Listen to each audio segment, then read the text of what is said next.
Okay, everybody, this is my spoiler review of Poker Face Episode 9. This was actually directed by Rian Johnson, and it was written by showrunners Nora and Lila Zuckerman. Before I jump into my review, please make sure to subscribe. I'm trying to hit 30K before the end of March so I can get a Rotten Tomatoes approval.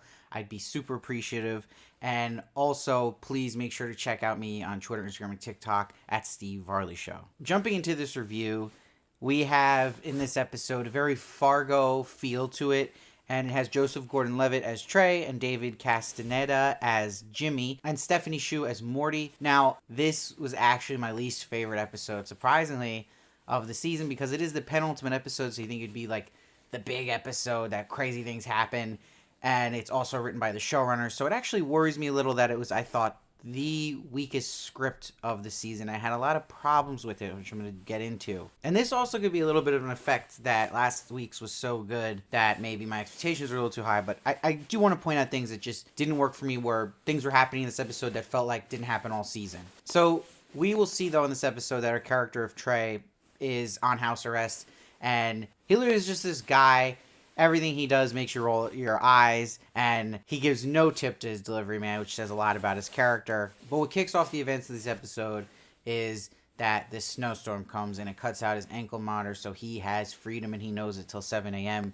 And literally, his parole officer's like, don't do anything stupid, and he proceeds to do everything stupid. He's drinking his coconut rum, he's driving fast in the snow at the same time, and we see that Stag in the road trying to stop him and warned Charlie beforehand, we see later in the episode, in that moment. And Charlie's the one who gets hit by the car, which was shocking to me. I did think it would be Morty, but it actually ends up being Charlie. So we'll see that Trey goes to his friend Jimmy's motel, and Jimmy knows there's going to be issues here already. He puts the no vacancy sign on the motel, and that Trey needs the spot where they dump bodies of Trey's that are his mess ups, and it's under the tree they put Charlie. But we get a little hint about Jimmy and Trey's relationship in their past when Jimmy says to Trey, everywhere I looked I saw her face. Now, one thing that frustrated me about this episode was it was too similar to the last episode, where it was a case of someone believing they caused someone's death and they really didn't, and the other person that was worse than them was keeping it from them. That Jimmy thought that the drugs he had sold Chloe a bad reaction and that she fell. So he felt some responsibility in her death. We saw this note last episode, so it was way too soon for that. I also have a problem with how he put the pieces together that Trey actually killed Chloe. Because it was that kind of writing I just am not a fan of, where you have Trey say twice in the episode, last thing I need is another chick going crazy on me. It's so on the nose. It's so unnatural. He just keeps saying it and blurting it out in front of Jimmy. And then Jimmy's like, oh, why'd you say that again? Why'd you say that twice? And then it's Charlie who puts the pieces together for him. But he's already put together from those lines happening twice. Just too easy and not clever for me. But what I did like connecting to Chloe's murder was that when Charlie knocked on the door, it was Chloe's human bone that was knocking on the door, because it was just perfect timing for when Charlie and Trey are talking about Chloe, that it's like that spiritual essence of her knocking on that door for them in the truth. Now, 15 minutes in, we get to see Charlie in this episode, and you see when she's going to go on this trail up the mountain, it does say Chloe Jones Trail ahead on the sign, so that was a nice little foreshadowing as she will be on the trail, not knowing to finding Chloe Jones. Now, she meets this lumberjack-looking man in the woods, and it sets up her saying, no second location policy kept me from being Zodiac, meaning not going to second location with a man. I actually really like that, and that paid off later when she's saying that to Morty not to stay at the motel. Now, everything that goes on with this Magic Mountain romance, this just didn't land for me. I thought this was just silly. And she's like, I'm never leaving Magic Mountain, and then it cuts to February of her in the snow. But this whole sequence with her with Lumberjack Man in that time, I just thought it was too much. They were going for too much. It just didn't land. That's me. Because this show's been so consistent on the stuff where they go for a lot that it's landing to me. This just wasn't. I was just not on this. And it really doesn't get much of any payoff this episode, and really doesn't land in a way that would make me think it contributes enough to Charlie. Something that would connect to Charlie later in the episode. Just didn't feel it. And that's what was missing big time for me in this episode, which the other episodes usually always do hit. Now, I did like a setup here where when Charlie meets Morty, that Morty loves to steal, and that her stealing the wallet would be the big thing that protects Charlie, because they think they found Charlie's dead body in that accident that was really Morty because she had the wallet on her. However, it doesn't really do that effect because Cliff finds her anyway. So that's another head scratcher to me. How did Cliff find her at the end?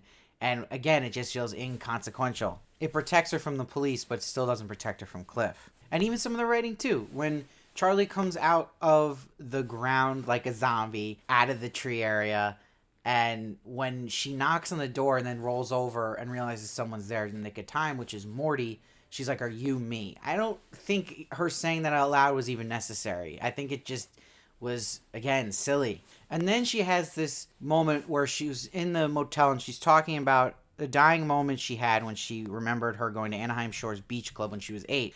And this is setting up that it would make more sense that when she sips the coconut rum, she has a memory at this beach club of somebody putting on coconut lotion and that smell, and then connecting the dots somehow when she was knocked out of smelling on Trey the coconut rum scent. Again, it's a real stretch because, again, we know she was knocked out here, but now all of a sudden she's remembering when he was holding her that scent. So there's a lot of stuff like that that's really making you suspend your disbelief in this episode.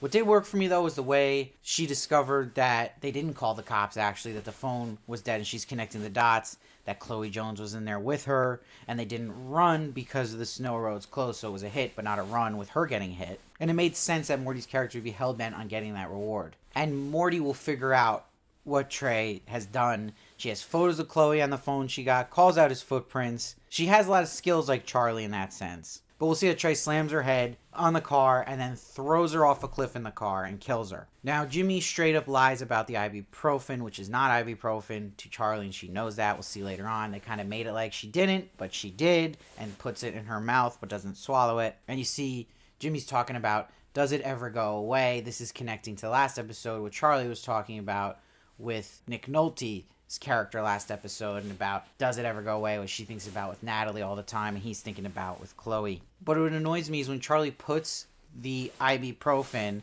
into the coconut rum, and then that sets up later on Trey drinking it and being drugged. It doesn't add anything. He just stumbles in the woods on the way home, but it actually makes of no consequence. So just weird. That's why this episode was a lot of misses for me, because the show's been so consistent where little things that are set up have a meaningful payoff, and this one had a lot of just head scratchers. And like I said, when we have this big moment at the end between Charlie, Trey, and Jimmy, and she's trying to sway Jimmy, it's tense, but again, it feels so similar to last episode about him saying to Trey, "You ruined my life," him thinking that he had caused Chloe's death, and then him shooting Jimmy. But it gets even more ridiculous because in this rumble between Charlie and Trey, she cuts off his ankle monitor. Right when she cuts it off, he kicks her immediately and then stabs her. There's no ankle monitor in her hand, so they didn't even show when he was at least putting her in the tree that maybe it fell off his ankle into her hand in the tree. Nothing. They do not show that. I've watched this scene over and over. It makes no sense. And what adds to that makes you roll your eyes is she was already hit by a car this episode and survived, but then he literally stabs her right in the chest and she still survives. It was just like, okay, we're really, really pushing suspension of disbelief. We've had moments in the show where they've done a little bit of a push, like, again, when the woman climbs the wall to kill in episode 5, but this was like, okay, like, how Charlie's got 9 lives here. This is too much. And it doesn't make sense how she got the ankle monitor at all. Now, when Trey goes home, he sees the stag. So it's supposed to be, okay, this stag is looking at him, knows what he did, was trying to save Charlie, the stag, and warn Charlie. And that ankle monitor being with Charlie is going to be what gets Trey caught with all these killings. But like I said, her being in the hospital, and now it's like she's dead because they think they found her body in that car that went over the cliff, which was Morty. Still, Cliff got to the hospital somehow. Somehow he found the hospital. So we'll see if they even answer. I doubt they're going to explain that. And again, it just makes everything in this episode just continue that train of everything being just like set up, but not really with consequence, or not even protecting Charlie. Like they make it like she's good to go, but Cliff found her. So a lot of stuff just doesn't pay off here for me or land. So this was the first episode of season I did not like. I liked it even less on rewatch, and it's just crazy to me because Rian Johnson directed it, but I thought a lot of this was a lot of script issues for sure. It's a little worrisome because it is the showrunners who wrote this one. It was the first one they wrote, so it was just kind of like a head scratcher that, like, usually ones showrunners write are the best. This just was so inconsistent all around and just had a lot of holes that other episodes did not. So, didn't really like this one. So, I'm actually giving this one a 6.4. But it still was entertaining. It still had moments of tension, like that last scene with the two friends and Charlie. But it was just, to me, all over the place. And, like, things, again, not landing the Magic Mountain sequence. And having her get the ankle monitor. Just a lot of stuff. And again, the way they wrote Jimmy figuring it out with Trey, and Trey just keeps saying, another crazy chick, that's pissing me off. It's just too easy. It's too easy writing of having to figure it out. So, not clever like this show has been. So this was just a miss for me, but I have still so much faith in the finale. I still can't wait to see what goes down with Cliff, Sterling, and Charlie here. This should be what wraps kind of the main story arc in the show. Let me know, though, what you thought of this episode. I'd love to hear your thoughts. I read every comment. I try to respond to as many as I can. Please subscribe so you don't miss one of my reviews of Poker Face. I'm also doing The Last of Us, and I do celebrity interviews as well. And please follow me at Steve Varley Show on Twitter, Instagram, and TikTok for more of me. And I'll see you next time.